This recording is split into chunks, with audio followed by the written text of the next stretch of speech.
Disney really wanted to bounce back from some of the disappointment brought by Pocahontas, Hunchback of Notre Dame was probably not the best way to go. A story as well known and famously dark and twisted as Hunchback is probably not the best way to get a general audience coming back to you. But I'm sure by the time Pocahontas was done, Hunchback was already half done, and you just have to go with what you got. And for what they got, honestly, I really love this one. But that's a personal preference. To be very straightforward, the film does in fact have a lot of flaws, as you would probably assume it would. Hunchback is probably the last movie you would want to tell as a Disney family film. The original story by Victor Hugo was about the corruption of church and the overuse of power that it had. Here, it's mostly told as an ugly duckling story. And while that's done well, there's several parts that you feel were kind of forced. A guy like you! Oh god, we'll get to them in a minute. No, let's start with the story as is. In many respects, it's pretty similar to the book. A deformed hunchback lives in the bell tower of Notre Dame. He's looked after by a man named Frollo. In this version, he's portrayed as a judge. In the original, he was a priest. The hunchback, named Quasimodo, just wants to go out into the streets and be accepted like anyone else. And during the Festival of Fools, which is a celebration of the gypsies, he gets his chance. And not only is he accepted, but he's actually celebrated. People love how strange he looks and start having fun with him. Now in the original, he accidentally commits some sort of crime and is then punished for it, to which the gypsy Esmeralda pops up and tries to give him water. In this version, he doesn't commit a crime, the crowd just suddenly turns on him, pretty sporadically actually, to which again, Esmeralda goes up to save him. But it turns out Frollo has the hots for her and wants to do everything in his power to get her. Again, in the original, she's accused of a crime. Here, she's accused of witchcraft, which is really nothing more than their parlor tricks. So between Frollo wanting her, Quasimodo wanting her, and hey, did I mention there's a third guy named Phoebus who also is wanting her? It's a pretty complicated love square. Many other elements of the original stories there, like Quasimodo saving her, shouting sanctuary, people trying to break into Notre Dame, but it's sort of told out of order. It works here though, and it gives us all the famous scenes that we love to watch. So where does Hunchback fall flat? Well, I don't want to say fall flat, but there are times during the story where it feels a little forced. Like the animators really want to tell certain parts of the story, but then other times they put it in because they probably got a lot of notes about it. For example, the romance between Esmeralda and Phoebus is not very interesting. They just sort of crack one-liners at each other. But to be fair, they do set aside time in the story for them to fall in love. It's not like they just meet and boom, they're together. Also, the explanation of the gypsies, especially for a kid, I think is really complicated. If you had no idea what a gypsy is, this would probably confuse you more. They're said to be all thieves, and yet there's a festival celebrating them. Frollo vows to destroy them all, and yet he shows up to the festival. Esmeralda says that they're not all really thieves, but then they find their giant fortress where they stole all their shit. I guess you could argue that sort of shows the complications of the gypsy culture, but I don't know, I think it would just confuse kids more. See that face? And yeah, okay, let's talk about the gargoyles.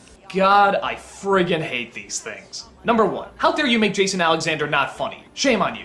Number 2, the moral of the story is not to judge people by how they look. And yet that's constantly what they're doing! I thought I was the cute one. No, you're the fat, stupid one with the big mouth. Again, bit of a mixed message. Third, as annoying as they are, I would give the movie credit if they were imaginary. And you know what? At first, it looks like they are. They don't just turn back to stone. There's a scene where they have a whole musical number and it appears that all the stuff they were showing before wasn't real. Like it was all in Quasimodo's mind. That's a great idea! I would honestly tolerate them if this was the thought going into it, that Quasimodo was just imagining them. What a great but also tragic way to get your comic relief in. But in the end, nope, they're real. They're fighting off the guards, they're helping him save the day. There's no way Quasimodo could imagine this. They just come to life. I won't question how, it's Disney magic, but come on, you can make these guys a lot less obnoxious. Okay, so that's all my bad stuff. Let's talk about the good stuff, because honestly, there's a lot. Let's talk about what everybody remembers, the villain. Oh, Frollo is such a badass, awesome villain. He does all the bastardly things that a lot of the other Disney villains do, but they actually make him complex, too. He tries to convince himself that he's a soldier for God, and yet he's constantly doing horrible things. But he tries to justify it every single time. I love it. That's a great character. Quasimodo is also very likable. That's Tom Hulce, the guy who did Amadeus, doing the voice. There's such a kindness to it, such a softness. And even though his singing voice isn't technically that great, there's still so much heart and passion put into it that you don't care. It sounds wonderful. Out there, strolling by the sand, taste the morning out there like ordinary men. The songs are very different. For the most part. You have your heartfelt song, you have your comedy song, but then you have the intro song and the Hellfire song. This does what musicals are supposed to do, tell you how the person is feeling and also explain the story in musical form. That is the purpose of a musical, and you know what? They do it great here. That choir is awesome. It makes everything seem so much more gigantic.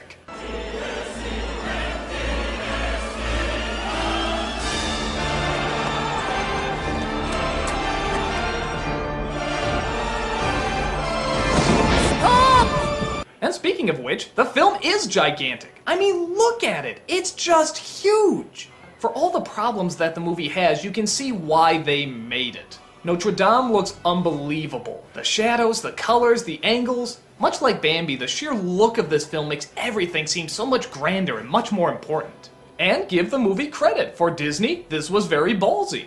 It's not necessarily going after the church, well, let's face it, they never get away with that. But it is sort of touching on issues of faith and good and evil, heaven and hell. God, even lust.